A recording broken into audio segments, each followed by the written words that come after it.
और फिर कुछ होते हैं लोग ऐसे, जो बारात की घोड़ी होती है ना, जिस पे दूल्हा बैठा हुआ है, तो उसमें क्या होता है, थोड़ी थोड़ी देर घोड़ी चलती है, उसके बाद में घोड़ी के आगे लोग डांस कर रहे होते हैं, आपने देखा होगा ना। तो कई लोग भी ऐसे ही होते हैं, कई लोग ऐसे होते हैं कि उनके आगे जब तक जो है डांस नहीं करे घर के लोग, वो अटके रहते हैं, भाई चलेंगे नहीं आगे। कभी आके भैया मान जाओ, बहन आके बोलेगी मान जाओ ना भैया, वो ये खा लो वो खा लो, अच्छा मैंने हाथ जोड़ दिए, तुम उसे माफ़ कर दो, उसको भूल जाओ, तुम आगे काम करो। फिर उसके बाद पत्नी आएगी, माँ आएगी, फादर आएंगे, सबका जो है ना डांस करवाएगा, उसके बाद थोड़ा थोड़ा चलेगा आगे, फिर कहीं कहीं जा कर के अटक जाएगा। तो बारात की घोड़ी बनकर बहुत लोग जिंदगी जीते हैं। और ये बात ध्यान रख लेना, जब आप छोटे हैं तब तो आपके आगे डांस कर लेंगे लोग, नहीं तो दुनिया ऐसी है आपसे डांस कराने वाली है, आपको ही नचाएगी दुनिया। इसलिए अच्छा है अपने को सीधा करके चलें। तो जल्दी जल्दी सुन लीजिए आप लोग कि एक तो व्यक्ति को अहिंसा वाला बनना है, मन से वचन से कर्म से किसी को भी दुख नहीं देना, बल्कि सबके लिए मंगल कामना करने वाले बन जाए। और दूसरा कहा गया सत्य पर आरूढ़ रहना है। तीसरी चीज कही है कि इंद्रियां भटकाएंगी, आपको जिधर जाना है सिर्फ उधर की तरफ ही सोचिए, दाएं बाएं मत देखना शुरू करें, भटकाव से आपका कल्याण होने वाला नहीं है। और अगली बात जो कही गई है, चौथी बात, वो बड़ी महत्वपूर्ण है कि कोई भी व्यक्ति जो धर्म वाला है, भगवान वाला व्यक्ति है, उसको दयालु होना चाहिए। सब प्राणियों के लिए दया भावना रखिए। अगर आप दया भावना रखते हैं तो आप पर दया जरूर होगी। परमात्मा के लिए ये एक सीधा नियम है, जिसको परमात्मा याद है वो दुनिया पर प्राणी मात्र पर दया करेगा। और जो दूसरों पर दया करता है, तो दया शब्द को आप ध्यान से लिख करके देखना। हिंदी में दया लिखते हैं ना, तो उल्टा पढ़ें तो क्या पढ़ा जाता है, याद। आप दया करिए प्राणियों पर, तो दया बन जाएगी याद। याद से मतलब हुआ ऊपर वाला तुम्हें याद रखेगा, वो तुम्हें कभी भूलेगा नहीं। आप कहते हैं ना भगवान हमें भूलना नहीं, हमें हमेशा याद रखना, कृपा छाया में रखना। तो वो क्या कहता है, मैं याद रखूँगा, तो दया करते रहना, और तू जब दया करेगा तो फिर मैं तुम्हें याद रखूँगा, और जब तू मुझे याद करेगा मैं तेरे ऊपर दया करूँगा। बस ये नियम है। भगवान को याद करोगे, नाम सिमरोगे, वो दया करेगा, और जब आप दुनिया पर दया करोगे तो भगवान आपको याद रखेगा। ये मेरा सच्चा बच्चा है, इसका मुझे ध्यान रखना है।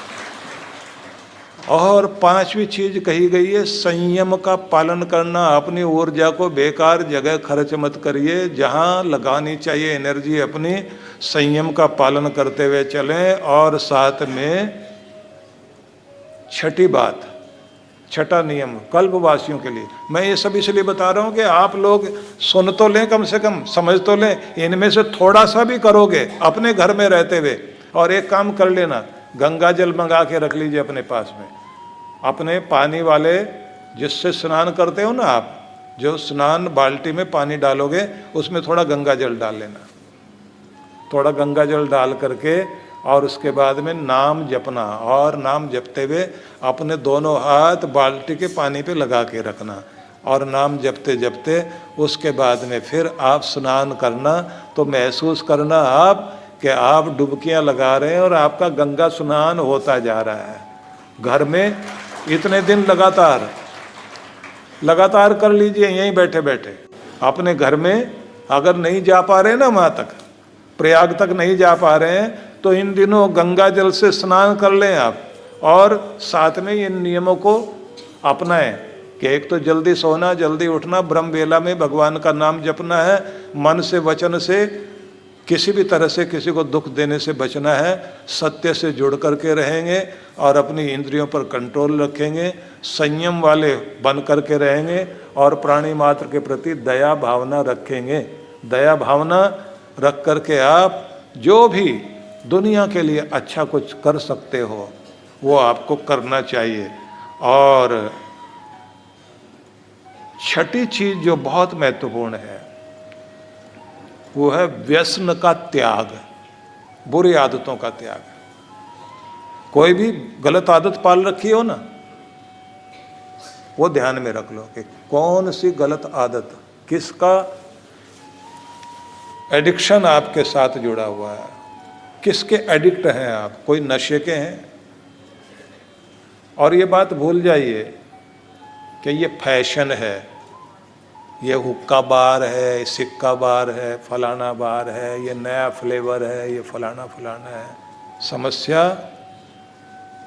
इस बात पे है कि फैशन के नाम पर आपको, और मॉडर्न एज वाले लोग हैं हम लोग, मॉडर्न युग है, आधुनिक युग है, मॉड होना है तो फिर जाना पड़ेगा हाई सोसाइटी, वहाँ बैठकर कुछ न कुछ तो चलता है। इस सब चक्कर में मत पड़ो। सबसे ऊंची क्लास कौन सी? सबसे ऊंची क्लास वही है जो कोई भी किसी भी नशे का एडिक्ट नहीं है, बुराई से जो बचा हुआ है, जिसको पहले भी जिस चीज़ के लिए अच्छा बोला जाता था आज भी बोला जा रहा है और आगे भी बोला जाएगा, जो दुनिया के हर बुराई से बचा हुआ, दुनिया में सबसे मॉडर्न वही है और वैसा ही बनना चाहिए। जो रियल हीरो है वो वही है। कोई बेकार की चीजें जिंदगी में नहीं अपनाता। मैं अनेक पर्दे पर काम करने वाले लोगों को मिलता रहा और बातचीत होती रही। जो भी नायक नायिकाएं रहे हैं उनकी अगर कहानियां सुनोगे और उनके अंदर की बात सुनो, आप आश्चर्य हो जाएगा आपको। बहुत दुखी परेशान, नकली जिंदगी, किसी का नाम नहीं लेते हम लोग। और वैसे भी गुरु के सामने तो हर एक का अकाउंट अलग होता है, पति पत्नी का अकाउंट अलग रखा जाता है। ये नहीं कि पति की बात पत्नी को और पत्नी की बात पति को बताई जाए, बहुत ध्यान रखना पड़ता है। लेकिन आपको बताना चाहता हूँ, ये बाहर से ही लगता है बहुत अच्छा है, क्योंकि उनको चमक दमक की दुनिया में, ग्लैमर की दुनिया में काम करना पड़ता है, लेकिन वास्तव में बेचारे अंधेरे में होते हैं। तो इसलिए वो कोई मॉडर्न लोग नहीं है। वो नशे वाली चीज़ें बेचते हुए वो पता नहीं कहाँ से जंप लगाते हुए जा रहे हैं, मैं फलाना ये करता हूँ, जब ऐसा अपनाता हूँ तो ये हो जाता है। वो कुछ भी नहीं है। और जिन साबुन को दिखा रहे होते हैं ना, इससे ये नहाते हैं, वो कभी जिंदगी में नहीं उससे नहाए हैं, कभी जिंदगी में नहीं नहाए वो। और नहा भी लें तो क्या पिंपल्स और चेहरे पर क्या क्या एलर्जी हो जाएगी, उसका कुछ कल्पना नहीं कर सकते आप। तो ये निवेदन करना चाहता हूं कि आप मॉडर्न होने के नाम पर कोई भी गलत चीजें मत अपनाओ। और हमारा आदर्श वो फिल्म के पर्दे पर दिखाई देते हैं, वो लोग हमारे लिए आइडियल नहीं है। हमारे आदर्श हमारे ऋषि मुनि, ज्ञानी, ध्यानी, तपस्वी, साधक, सिद्ध लोग रहे हैं, उन्हीं की संस्कृति वाले हम लोग हैं। रामकृष्ण की संस्कृति अपनाने वाले लोग हैं। हमारे आदर्श वो हैं, उसको अपनाइए। और ये याद रखें, ये आकर्षण वाली चीजें थोड़े दिन तक ही आकर्षक लगती हैं। कितना भी आदमी लीपा पोती करके बाहर से सुंदर हो जाए ना, असली सुंदरता आदमी के व्यवहार की होती है। उसके व्यवहार में अगर सुंदरता है तो उसका रिश्ता टिकेगा, और वही सबसे बड़ा आकर्षण है।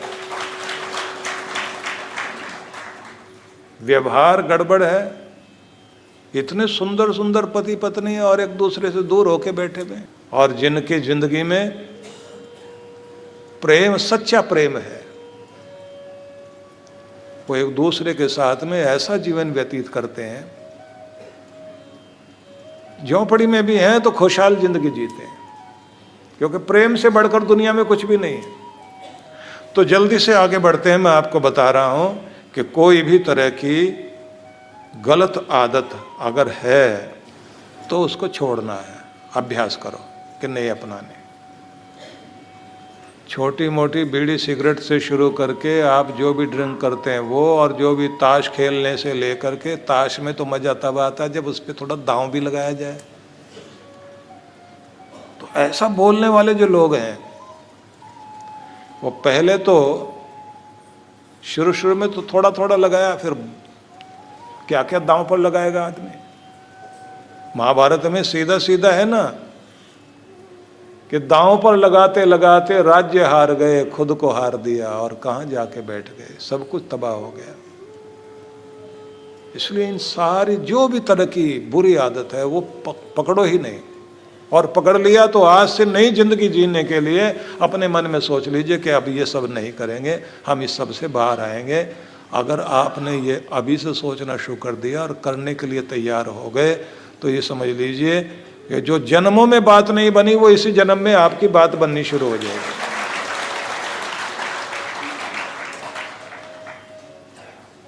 आठवां माना, सातवां माना गया ब्रह्म मुहूर्त में जागरण करना, और आठवां है स्नान, पवित्र नदी में स्नान करना और त्रिकाल संध्या करना।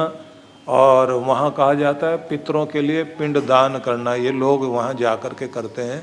लेकिन इसको हम ऐसे मान सकते हैं कि अपने पितरों का आशीर्वाद लेने की चेष्टा सब किसी को करनी चाहिए। और जो आपके काम अटक रहे होते हैं ना, उनमें एक कारण ये भी होता है, कहीं पितृ दोष लगा हुआ है आपके ऊपर तो उसके कारण भी काम खराब होता है। तो पितृदोष दूर करने के लिए एक ही नियम है, और वो नियम ध्यान से सुन लीजिए आप।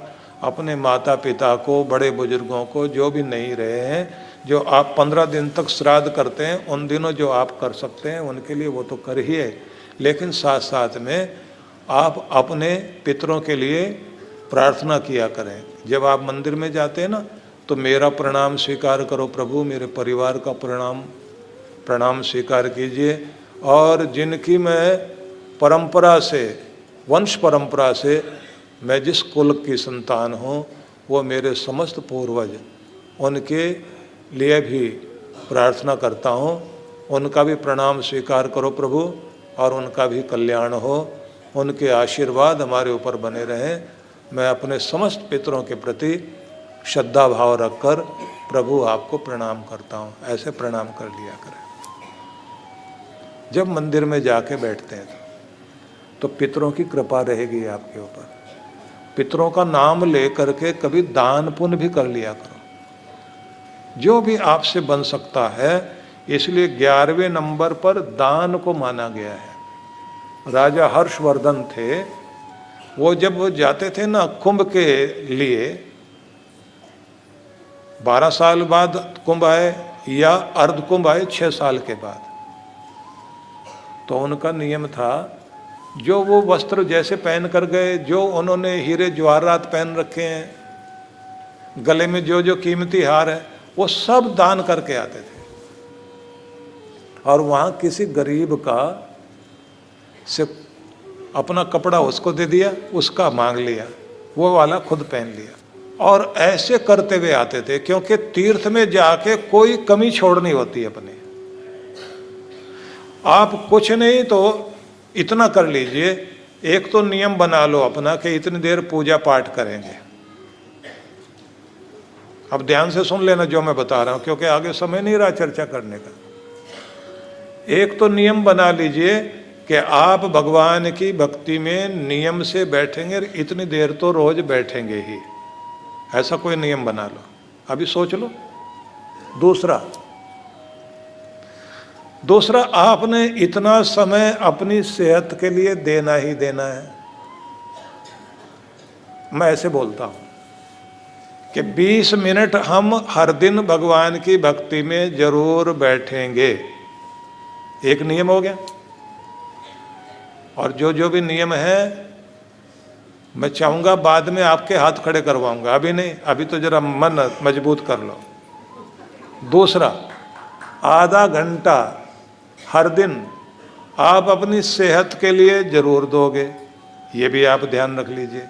अभी गिनते चले जाओ।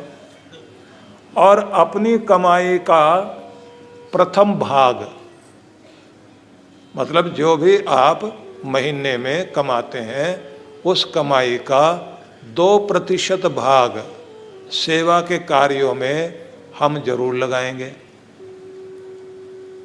सिर्फ अभी संकल्प नहीं करना, अभी सोचना है, ठीक है ना।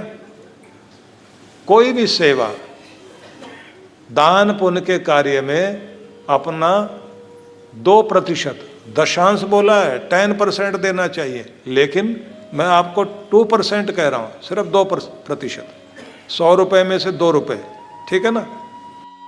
This is more than a laptop launch. This is a you launch. Introducing ThinkShield Threat Protection on the Lenovo AI PC. While you work, it works to protect your data. That's AI-powered security in your hands. That's smarter AI for you. Lenovo.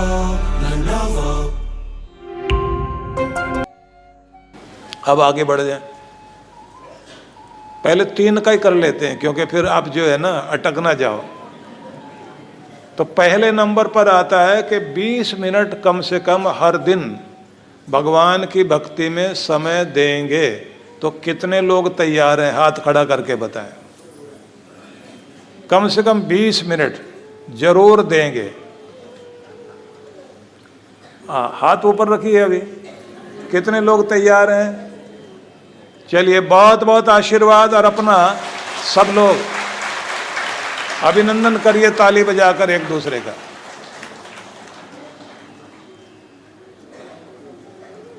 अब ये कम से कम 20 minute है, इससे ज्यादा जितनी देर बैठ सकते हो, आधा घंटा, 1 घंटा, 2 घंटा, जितना समय देना चाहो आपके ऊपर। कम से कम 20 मिनट तो देना ही देना है। पक्का हो गया? ठीक है। अब दूसरे नंबर की बात आती है। दूसरे नंबर की बात यह है कि आपने कम से कम आधा घंटा अपनी सेहत को ठीक रखने के लिए व्यायाम, प्राणायाम, सैर वगैरह का नियम बनाना। कम से कम आधा घंटा जरूर देंगे। खुद पर दया करेंगे, अपना ध्यान रखेंगे, अपने साथ ज्यादती नहीं करेंगे। सोच लो, अभी आराम से सोच लो, अभी आराम से सोच लेना, क्योंकि करना पड़ेगा फिर आपको। डॉक्टर के पास आदमी गया, डॉक्टर साहब मैं दवाई टाइम से नहीं ले पाता, मैं बिजी बहुत हूँ, मेरे पास फुर्सत बिल्कुल नहीं है, मैं क्या करूँ?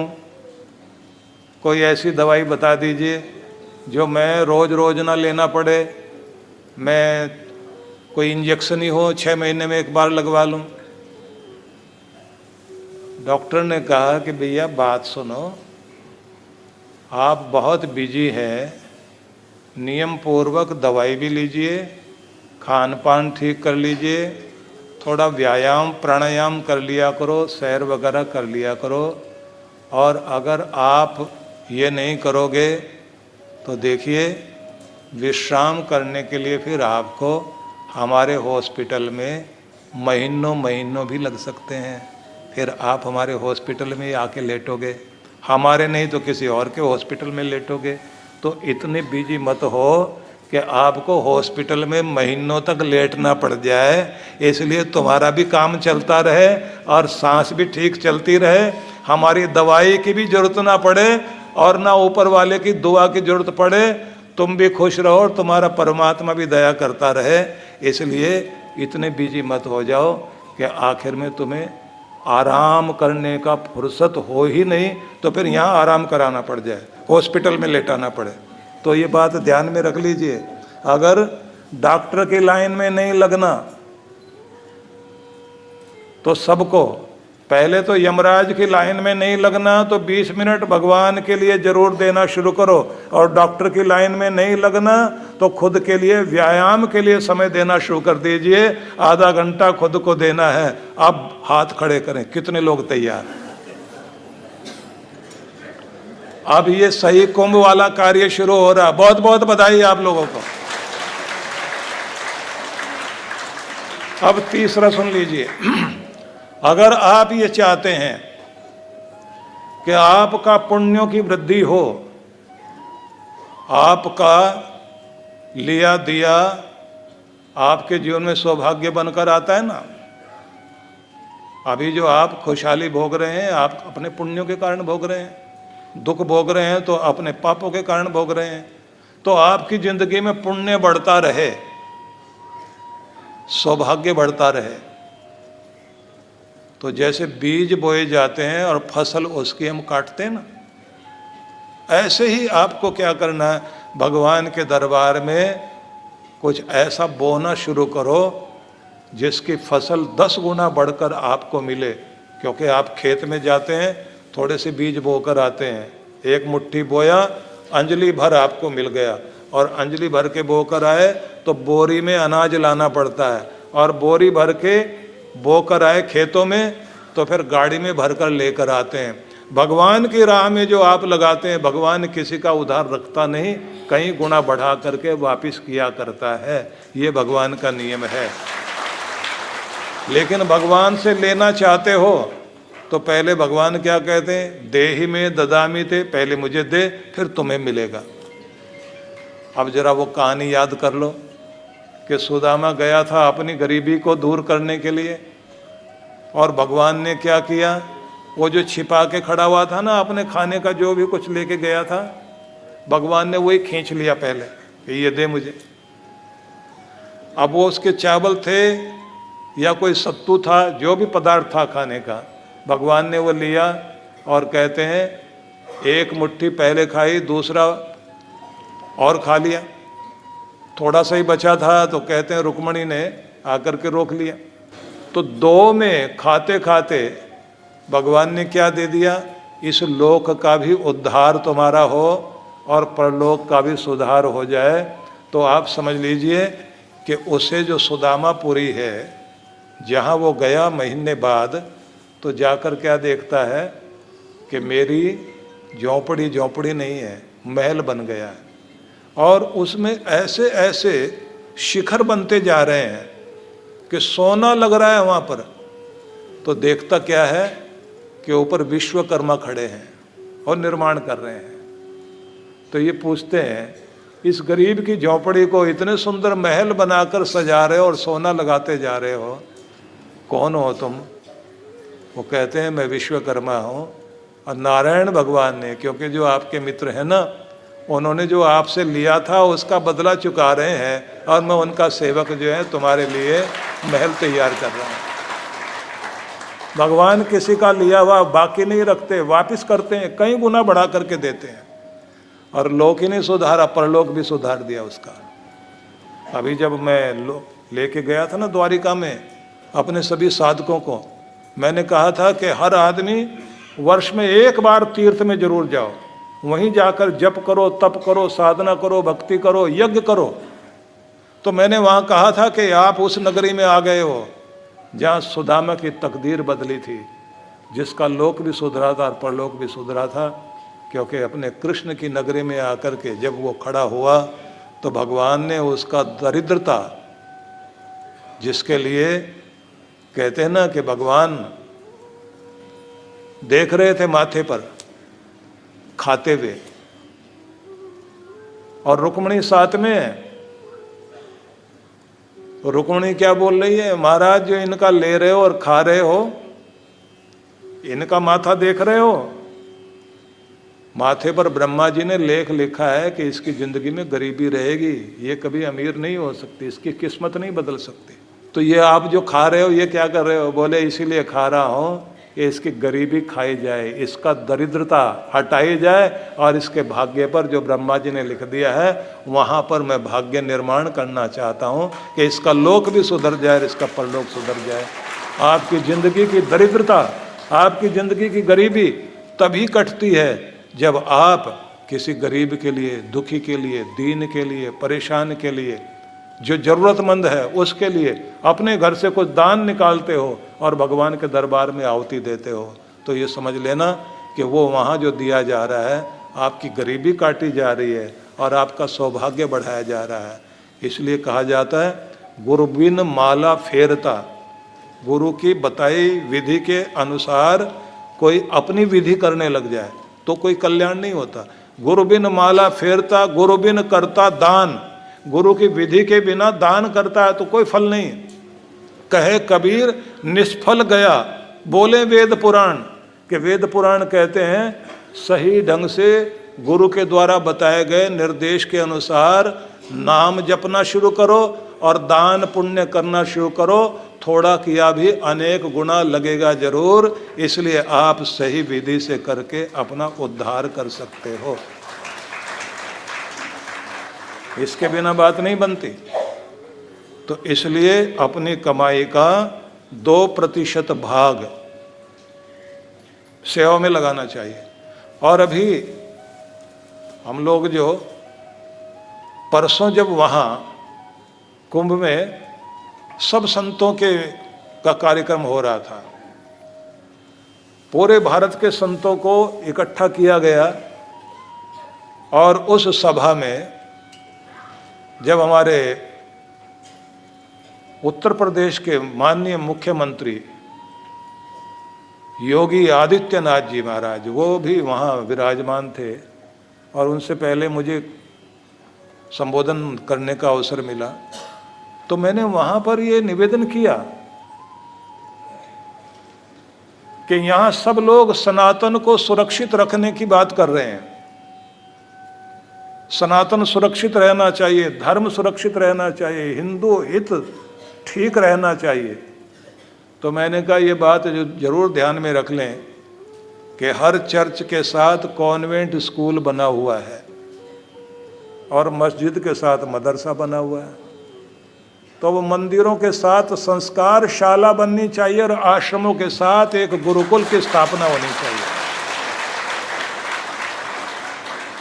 जितने जितने आश्रम बने उन्हीं के साथ में एक गुरुकुल, और गुरुकुल में बच्चे पढ़ें। जो आपके देश में 3 लाख गुरुकुल होते थे, अंग्रेजों ने अपना राजपाट संभाला, पहला ही ऑर्डर क्या किया कि जहाँ इनकी संस्कृति पनपती है, इनका धर्म कर्म जहाँ से चलता है, जहाँ से ये लोग अपने रीति रिवाज पर गर्व करते हैं, जहाँ से ये लोग अपने अवतार पुरुषों पर गर्व करते हैं, जहाँ से इनके अपने देवी देवताओं के प्रति श्रद्धा जागती है, जहाँ से इनके अंदर अपने माता पिता के प्रति सम्मान की भावना जागती है, जहाँ से इनके अंदर अपने त्योहार मनाने की परंपरा जागती है, उस सब को ख़त्म करने के लिए इनके सारे गुरुकुल बंद करवाओ और अपने स्कूल शुरू करो। तो उन्होंने अपने स्कूल शुरू करे, आपके बंद करा दिए।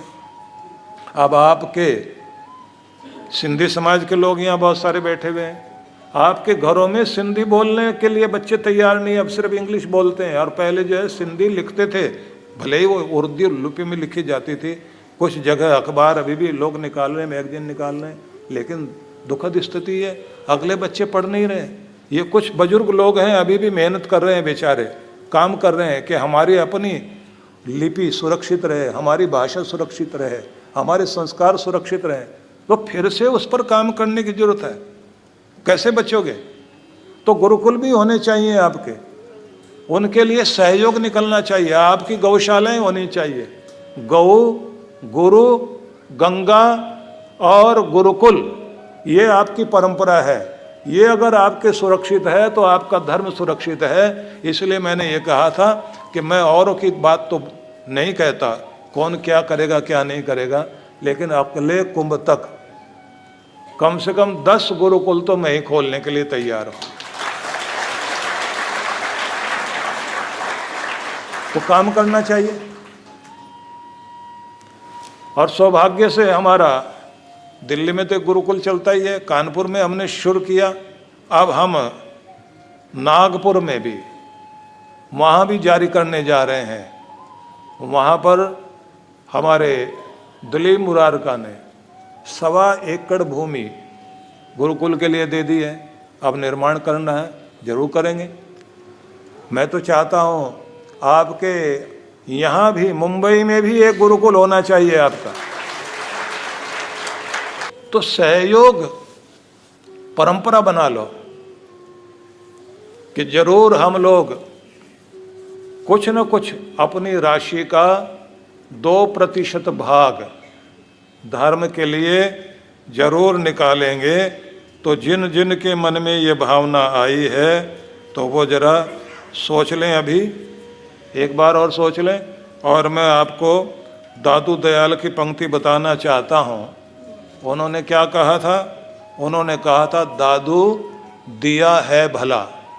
दिया मतलब दीपक और दिया मतलब दान।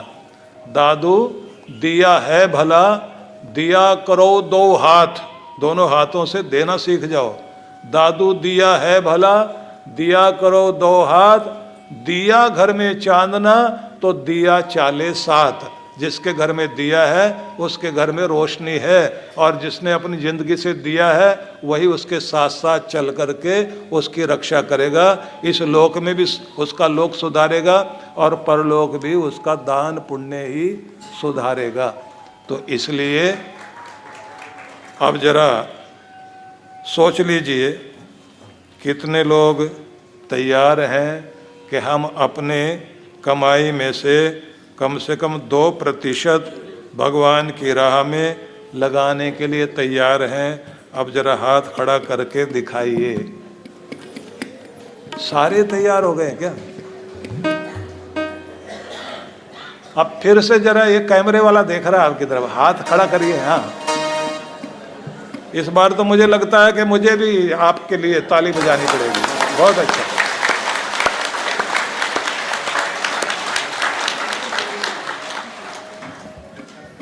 जिन लोगों ने पाकिस्तान बनने के बाद अपना स्थान, अपना घर, धन दौलत छोड़कर और सब कुछ छोड़कर इधर आना पड़ा, और कैसे कैसे बेचारों ने दुख भोग कर अपनी नई जिंदगी शुरू की। बहुत लोग यहाँ बैठे हुए जिनके बड़ों ने, किसी के पिताजी, किसी के दादाजी ने, कुछ बुजुर्ग वो भी बैठे हैं जो इतने छोटे थे, कोई अपनी माँ के गोद में था, वो सब कुछ देखा। वो समय था जब 10 लाख लोग मारे गए बंटवारे के टाइम में। 10 लाख लोग, ट्रेनें काट करके भेज दी गई। इतना बड़ा दुख भोगना पड़ा। बस अब इतना याद रखना कि अब अपने देश को एक रखना है, ना बंटना है, ना कटना है, ना मिटना है, बस एक रहना है और सेफ रहना है। बस इसको याद रखना।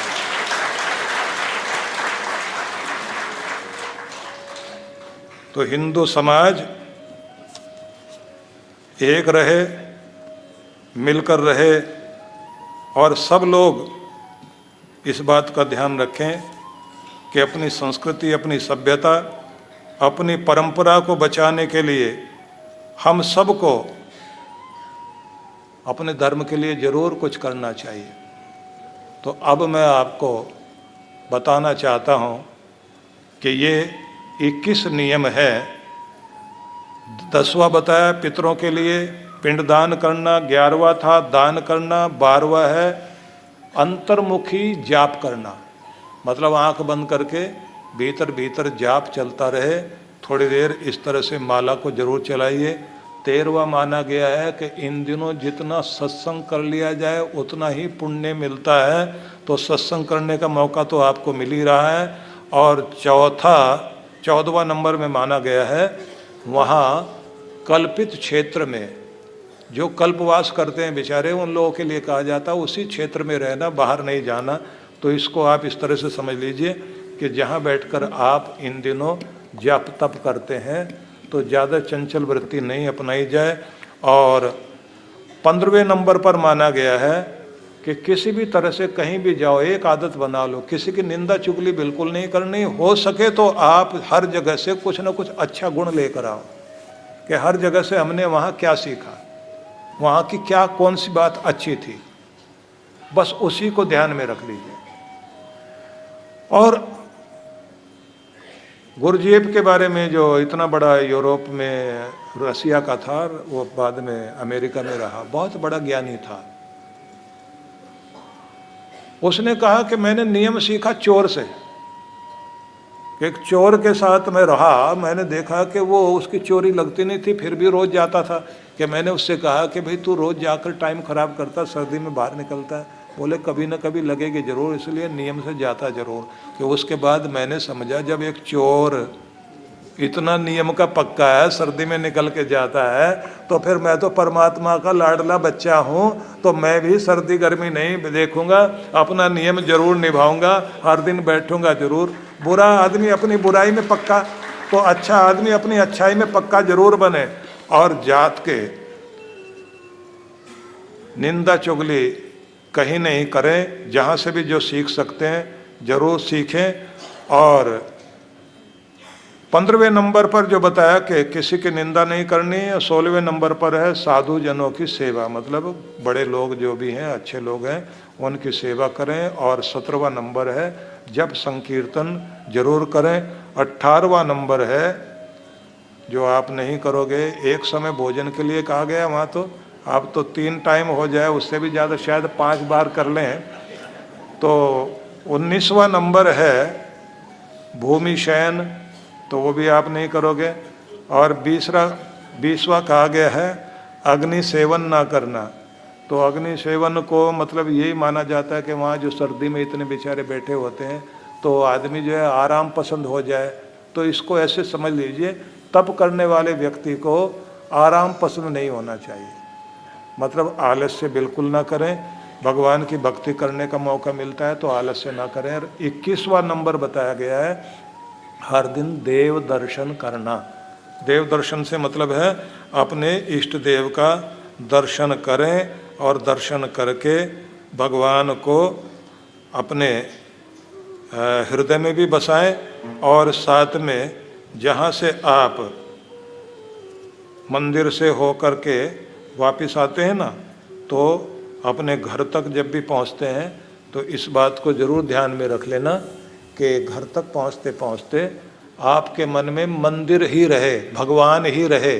तो इसका मतलब है जिस बर्तन में आप जैसे पानी लेके आए हो ना, तो वो गिरे नहीं, ऐसे हृदय में परमात्मा का प्रेम लेकर आओ। और अपने घर तक आ करके या दुकान पर भी जाके बैठते हो, जिस चीज़ को छूओगे और जो भी वहाँ जा कर के आप महसूस करोगे कि मैं मंदिर से होकर आया हूँ, मंदिर का प्रेम, मंदिर की पवित्रता, मंदिर की भावना लेकर के आया हूँ, तो उस भावना को घर में भी महसूस करते हुए और उस घर के अंदर वाइब्रेशन दो अच्छी वाली।